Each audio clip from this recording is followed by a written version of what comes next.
風勢過體之後，台南站差唔多要超過4萬條嘅豬鵝本水浸死，排水推鐵都帶到勞損。現在處理呢啲屍體水體嘅標準流程係先經過化質，不過因為化質廠嘅呢下工廠還有設備都做唔掉咧，所以讓政府將呢啲浸死嘅豬鵝運到安田燃賣廠去，才受到當地民眾嚴重抗議。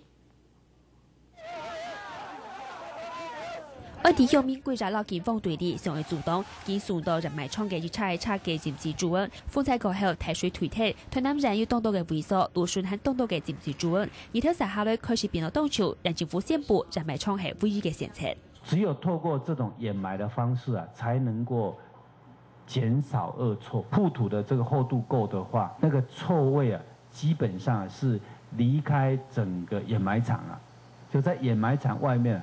應該基本上是聞不到臭味的啦。處理呢啲屍體嘅挑戰，本單應該而先化質處理。不過台南人200飲水超過有250隻嘅挑戰屍體，豬鵝就有400兩隻。台南人嘅飲水化質廠冇安排，所以豬鵝全部送到安田嘅燃賣廠。所以呢下人政府表示，買嘅時節為先消土高位上殺灰款。雖然講唔係當初，不過空氣品質還係唔好。雖然講大年最啱啱，不過還係當初啲風災當中屍體嘅400兩條嘅豬鵝，全部送到安田燃賣廠。是哦，我長有口啊！聞到那個味道嗎？都好。用這樣掩埋，那假如說在做水災的話，那些屍水要滲出來，那種我們怎麼辦呢？將當地嘅民眾過嚟抗爭，警方地價公里之外是加起嚟起碼，是看到大型嘅車兒在年浸死嘅豬鵝，讓政府宣布13兩年，所以將全然浸死嘅豬鵝全部賣鐵。風災過後，中年家人，各地嘅民眾都會圖過兩辛苦嘅過渡期。下個新聞綜合報道。